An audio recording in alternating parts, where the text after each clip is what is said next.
My name's Liz Eggins and I'm a research fellow here at the University of Queensland at the School of Social Science ARC Centre of Excellence for Children and Families over the Life course. So today I'm going to be presenting on a review of criminal justice responses to child exploitation material offending, or what's otherwise known as child sexual abuse material offending. So this review was generously funded by the Child Exploitation Reduction Program via the Australian Institute of Criminology and the Centre to Counter Child Exploitation in 2019. We'd also like to acknowledge the previous and ongoing support of the research that underpins this review that we'll be talking about today. And this kind of research has been going on since about 2015. So today in my presentation, I'm really going to give you a bit of an overview of the overall review project and the key components of that, starting with the rationale and the research questions, what we included in the review and how we decided what was going to be included in the review, the search strategy that we used to locate the studies that were included in the review, how we used what we call the GPD, which is the Global Policing Database, to really expedite this type of review in criminal justice, the results of the review and how we plan to disseminate those results.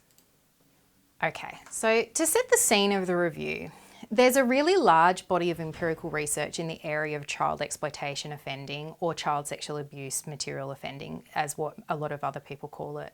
So this research is largely focused on typologies and the etiology of this type of offending. There is this emerging kind of trend towards interventions on how we can probably counter this type of offending, respond to this offending, and maybe how we can work with victims of this type of offending. But there was no actual systematic review or collation or synthesis of this type of intervention research for us to really understand what is it that we can do from a criminal justice perspective to address child exploitation material offending and offenders. So without that kind of comprehensive synthesis of the evaluation evidence, it's really hard for policymakers and practitioners to really get a grasp of what we can do, how effective is it, and will it work in our setting? So we really set out to conduct a review that would inform policy and practice in the area of responding to child exploitation material offending. So we framed our research with some key research questions. And the first was, how effective are criminal justice responses to child exploitation material offending? Now, this includes in criminal justice responses the police, the judiciary, the correctional sector of the criminal justice system, and also multi-agency approaches that may involve one or more sectors of the criminal justice system. We also wanted to know, does the effectiveness of the criminal justice responses vary by the type of intervention that's being implemented, where it's being implemented, and how it's being evaluated in terms of the design that's used, but also the outcomes by which we're measuring the effectiveness.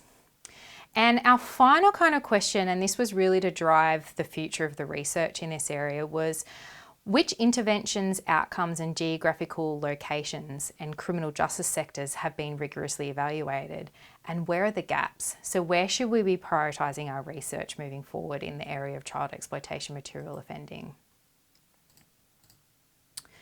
So when conducting a systematic review, it's actually really important to set up beforehand how you're going to decide what type of research is going to be included in your review. Now, the way that we normally do that is using a framework called PCOS. Now, that's where we define upfront what type of participants will we include in our study, in our review, what type of interventions will we include in our review, what type of comparison conditions, so some terms people might know might be control conditions or waitlist control or placebo, those kind of things. What outcomes are we going to include in reference to how people have actually evaluated that intervention? And what type of study design? So are we only going to include randomised control trials, or are we going to expand to quasi-experimental trials, which is more common in the applied social science literature? And what settings are important to include? So for our particular review, what was really important up front was for us to define what was a criminal justice intervention aiming to respond to child exploitation material offending. So there's actually multiple components to that mouthful describing the intervention. And the first one is that we really needed to define child exploitation material offending clearly. Okay, because if we're going to be focusing on that type of material and the offending, we need to know what that actually means. So we defined that as an offence that may have been, termed that by the study authors, but also if it's described as behaviours usually considered to be a child exploitation material offence, such as accessing, selling, buying, downloading, distributing or producing child exploitation material. So that's the offending component. But what's actually child exploitation material? We frame that as anything from which text, images or sound can be generated that is likely to cause offence and depicts a child who is either in a sexual context or activity, in an offensive or demeaning context, or they're being subjected to abuse, cruelty or torture. So in other words, this type of criminal justice intervention needed to be targeting criminal offenders that are focusing in around child exploitation material. But what's a criminal justice intervention? Well, we define that as some kind of strategy or technique or approach or activity, campaign. It might be a directive, it might be a funding or organisational change that involves at least one component of the criminal justice system. And it has to involve the criminal justice sector really quite clearly. And what we mean by that is it might be that a sector of the criminal justice system initiated the intervention, or they developed it, or maybe they led that intervention. It might be that criminal justice staff or practitioners are the recipients of that intervention, so in the case of training and things like that. It might be that criminal justice sector practitioners or practices are the focus or the target of that intervention. Or it may be that the criminal justice system delivers or implements that intervention. And that can be with other non-criminal justice sector entities as well. So in other words, when we're appraising research to include in the review, if it was talking about an intervention focused on child exploitation material and offending, it needed to really meet all of those key points. So the other inclusion criteria that we included for the review was around population. So we were happy to include any study that looked at criminal justice practitioners. So for example, police, court staff, correctional staff, child exploitation material victims that were aged under 18 years, all genders, and child exploitation material perpetrators, all ages and genders, and at any stage of the criminal justice system. Research designs that we included in the review was we included randomised control trials as they're the gold standard of evidence for determining if something works or not, but also robust quasi-experiments. So that might be where we're comparing a state that has one particular type of child exploitation material intervention and another state who doesn't have that, but where there's no randomisation to those two conditions. But it's still quite a robust design and quite well suited to applied social science experimentation.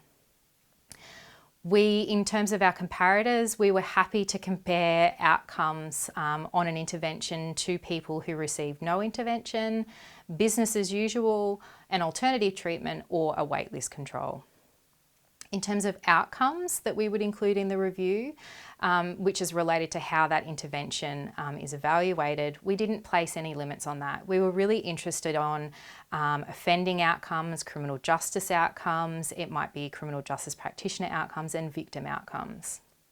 And then in terms of the geography and time frame, we included any geographical location across the globe, so not just Australia, not just US, not just UK, any location. We only assessed English written research, and that's because we just didn't have any expertise in translation on our team. And we included research that was conducted between January 2000 and December 2018. So that might seem like a little bit old at this point in time, in 2021, but we actually finished this review in 2019. So how do we go about actually looking for this research? Well, what we did is that we worked with AIC and other practitioners to identify terms that would be used in research and literature that represented this concept of child exploitation material offending. and also child-related terms. So what you can see here on this slide is a really significant number of search terms that represents those two concepts. And that's essentially what we use to search multiple search locations and databases and websites to try and see if we could find some of this evidence and pull it all together. So where did we search? We searched in the Global Policing Database. So that was really around identifying that policing type research, which we'll talk more about in a second, and how that particular database is actually really effective for expediting reviews in this area of criminal justice interventions. We also looked at the corrections database at UQ. So that's also very similar to the Global Policing Database in terms of how it's built and what's in there. We also searched additional academic databases to really get into the area around potentially legal interventions that aren't related to police, and look for maybe some psychological literature that wasn't tapped with either of those two databases. In total, we looked at 9 additional databases. We looked at websites and grey literature repositories, which looked across all criminal justice sectors, and there was a total of 58 of those grey literature websites and repositories that we looked at. We then did some hand searching, so this was kind of the final step, where we looked at previous reviews and harvested their references. We forward citation searched to see who had been talking about the literature. And we, pulled all of that together to get this really big comprehensive search that hopefully was capturing anything that was to do with criminal justice interventions or responses to child exploitation material offending. So in terms of the Global Policing Database, which is actually really quite similar to the QCS, to the corrections, the UQ corrections database, both of these databases are built using systematic search and review techniques.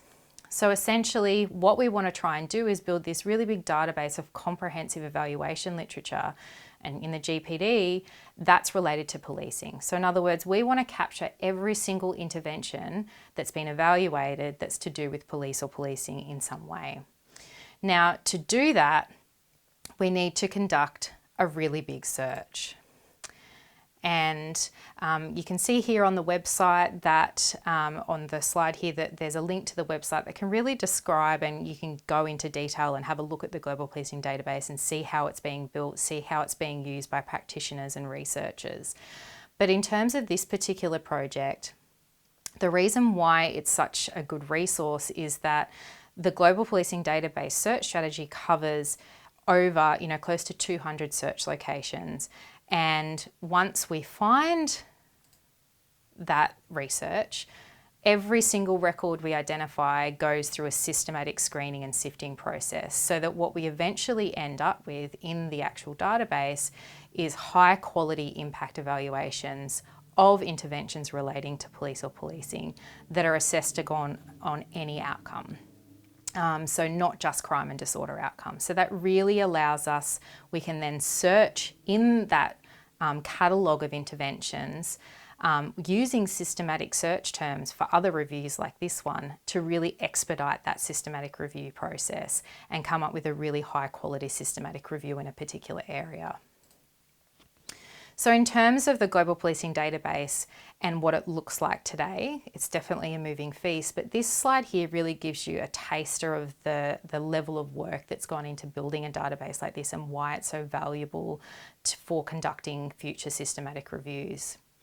So between 2004 and 2016, we identified over 135,000 titles and abstracts from our systematic search of all of those search locations. And you can see here that they've gone through a series of screening stages to the point where we've reached, in this particular flowchart, which was from a particular point in time, over 2,000 eligible impact evaluations that are related to police or policing in some way. At the time of presenting today, we had over 5,000. So really thorough database of interventions that have been evaluated relating to police or policing. Some of the areas that are covered by the Global Policing Database is where police are primary implementers, where police are intervention partners, Police are recipients of the intervention.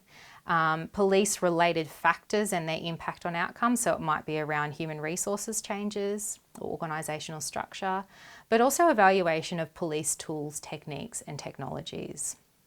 So if we're thinking about child exploitation material offending, a lot of the work that's done in the criminal justice sector would actually relate to policing. So this was a really key source for us to bed down and find more information. In terms of what's covered in terms of the sample, participants, intervention locations and types of research designs and things like that in the Global Policing Database, this was what made it a really prime research for child exploitation material offending as well. We've got multiple different types of outcomes, we've got intervention locations across the globe, and we've got a range of research designs which can be seen here on this slide.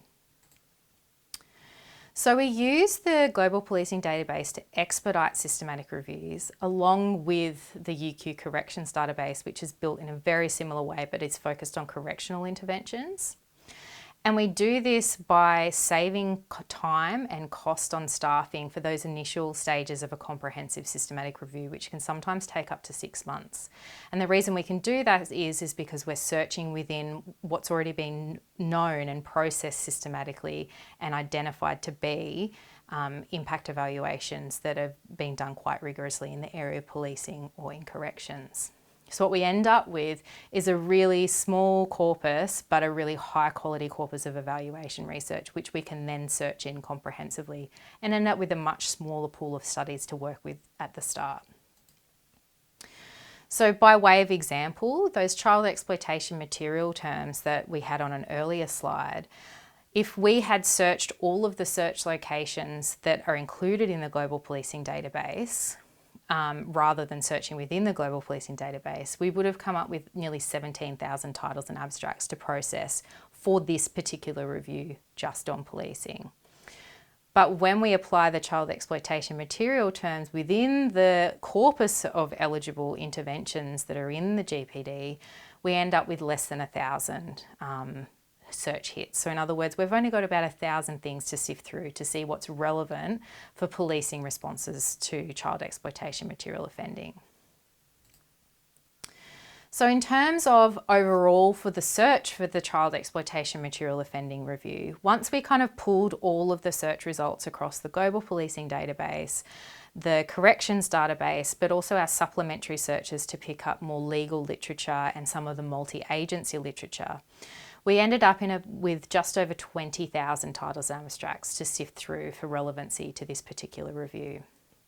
So what you can see here on this slide is really the attrition of those records from the point that they were title and abstract screened for relevance to the point to full text screening, which is where we really decide, does this study have all of those, meet all of those inclusion thresholds that were described earlier. And what we ended up with was 8 studies from that 20,000, and they were reported in 9 documents.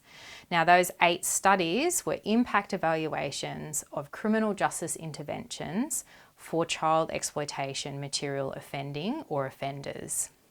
Now, if we're looking across the criminal justice sector, 6 of them were related to policing, 2 were related to legislative responses or courts. There were none regarding corrections, and there were no multi-agency evaluations of interventions, which was quite surprising to us. We anticipated finding an even spread across those sectors. So in terms of what those studies looked like, the locations of the study were the United States and Europe. There were none done in Australia or any other countries. There were no randomised control trials assessing the impact of these interventions. They were all quasi-experimental designs with a variation in their quality, some of them quite poor. So this really speaks to the work that needs to be done in this area to really understand if these interventions work, with the ideal that we try and plan and implement some RCTs in order to really unpack, do these interventions work or not. In terms of the type of interventions we found, we looked at using tactical polygraphs, which is obviously in the United States, specialised task forces or training around child exploitation material offending, automatic detection software, providing expert profiles to jurors in a court context, and also having cybercrime experts available to prosecutors when it comes to the judiciary area. And what type of outcomes did we find? Now, this is how those interventions were evaluated, how they were measured in terms of their effectiveness. The outcomes that we located were child exploitation material detection, arrest or prosecutions, jury judgments of guilt around offenders, disclosure of previously unidentified offending, and practitioner burnout, traumatic stress and compassion when they're working in the context of child exploitation material offending. So in terms of understanding what those eligible studies look like that we found, and to get a sense of that the breadth of the evaluation literature in this area, I'm going to talk a little bit about each of the studies that were included, considering that there was such a low number and we were unable to kind of pull them together in a formal analysis to really provide an overall estimate of an effect. And the reason for that is because they were just so vastly different and used different outcomes that there was no other way to kind of pull them together aside from just describing the studies individually. So the first study was by Markham and colleagues, and that was reported in 2 different documents, but it was the same intervention study. And they conducted a survey of law enforcement practitioners in the US, and it was 168 in total.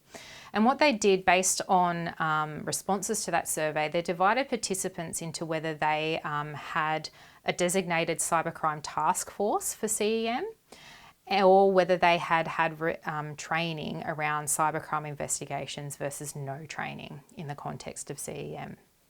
And they looked at whether it impacted the number of child pornography arrests in 2007 and 2008.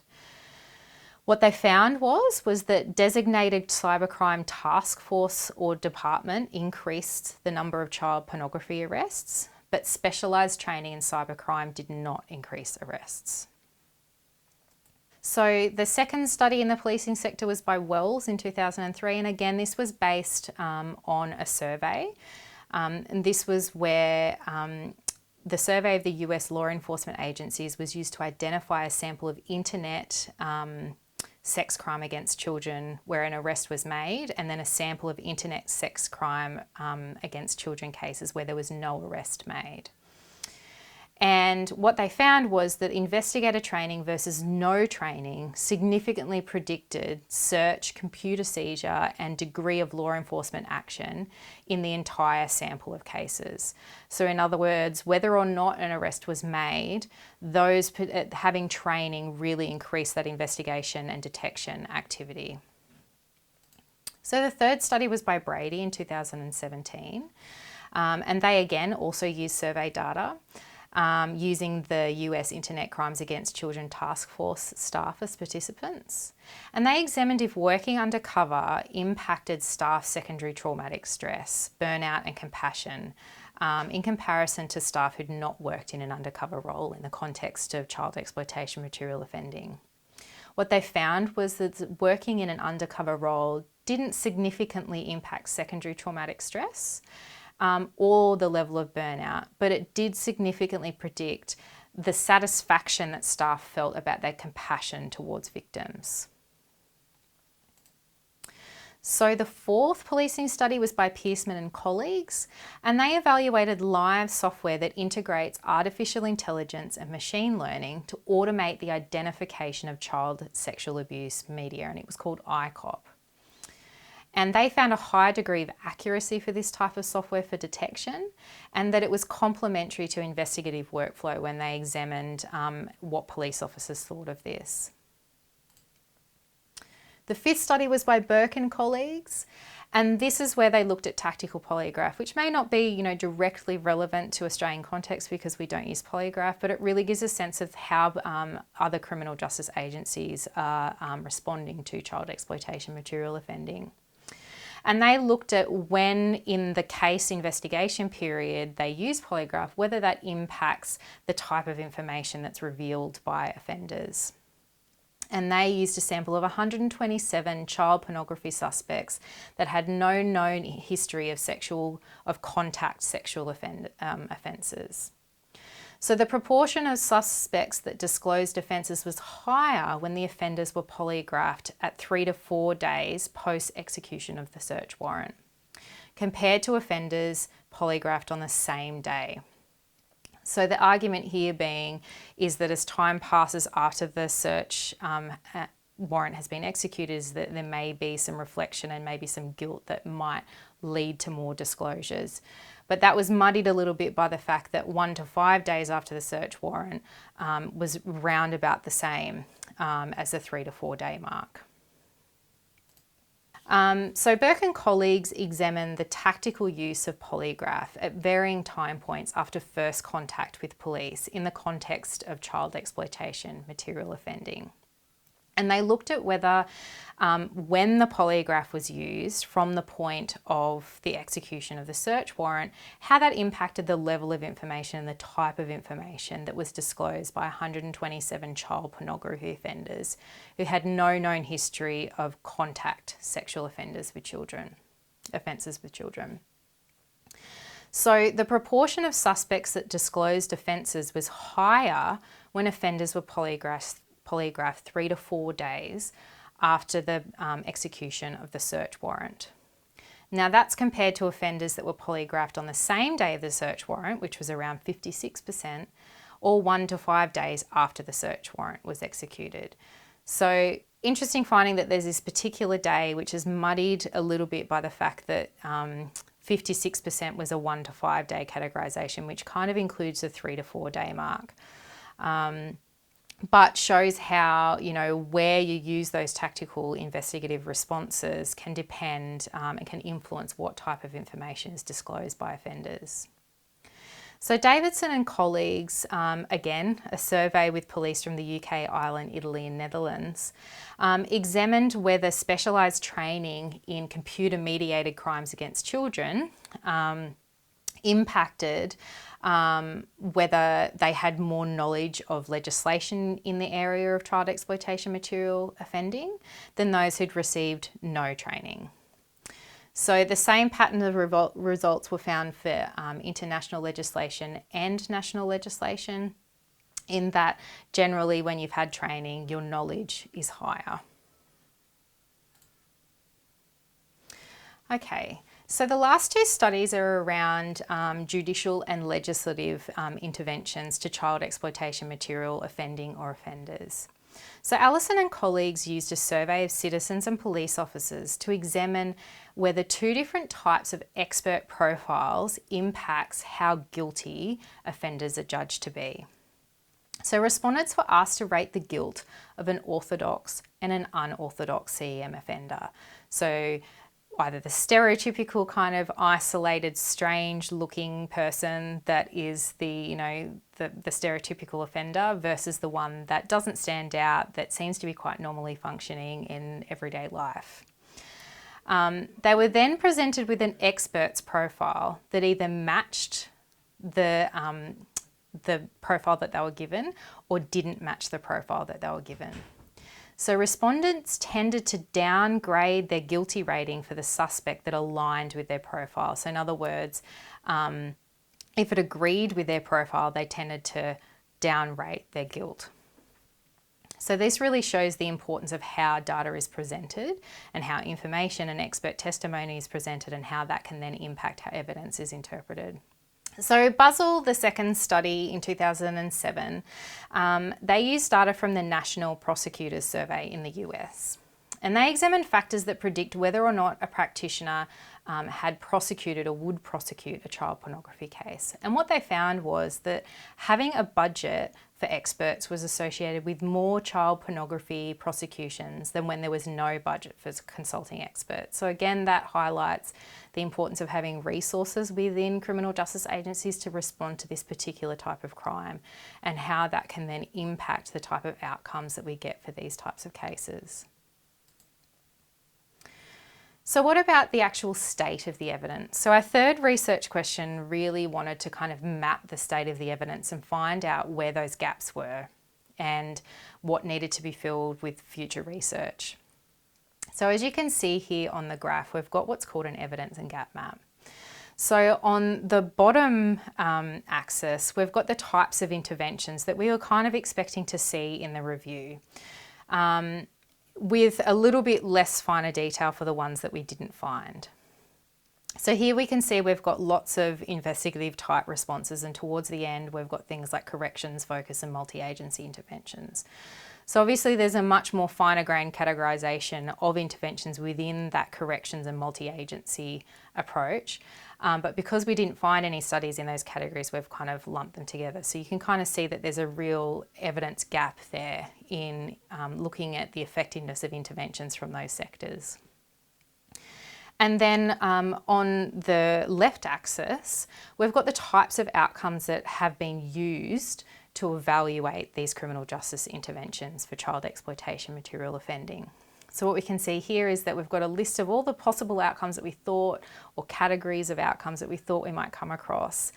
And what we can really see here is that, which is represented by the dots on the graph, is that we've got 1 to 2 studies in investigative interventions with investigative outcomes, with an outlier around kind of practitioner type outcomes for using undercover agents.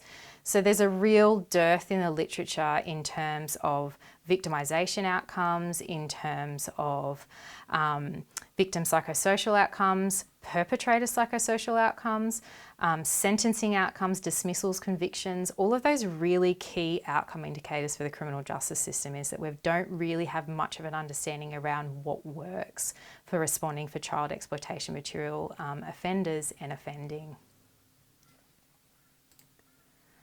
So what conclusions can we draw from this review and this synthesis of a very small base of research?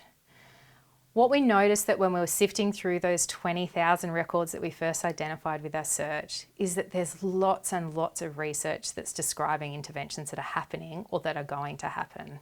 But there's very few efforts to evaluate those in any robust or rigorous way. So there we're kind of running the risk of implementing and running with interventions that we don't know if they actually work or not. There's a really huge literature around interventions for sex offenders and child sex offenders, but that literature tends to not partial out child exploitation material offenders. Now that's really important because there's consensus in the literature, mostly consensus, that child exploitation material offenders are a different type of offender from child contact sex offenders, and that there are even subgroups within child exploitation material offenders, and that the approaches that we take towards those offenders and their etiologies mean they have to be slightly different because they're different offenders. So what do we need to do? We need more high quality impact evaluations of what we're doing to actually counter child exploitation material offending from within the criminal justice system and when the criminal justice system is partnering with other agencies. It needs to cover all of the criminal justice sectors. So although a bulk of the detection work and the investigation work is done by police, we really need to look at what are we doing in the judiciary sense. It might be around expert witnesses, it might be around how we try these cases, the legislation, but also the correctional side of things. How are we actually rehabilitating and working with these offenders in the correctional system? And what are we doing for victims? There's not very much on that. So they also need to measure the impact of, research needs to measure the impact of the interventions using a variety of outcomes, not just criminal justice outcomes, not just investigative outcomes, but psychosocial outcomes, risk factors for offenders, and also the impact on victims as well.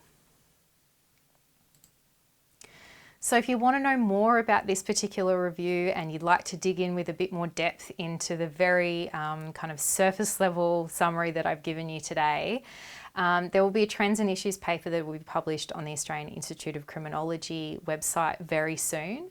And also available will be the full technical report, which goes into even more greater detail. So thanks for watching today.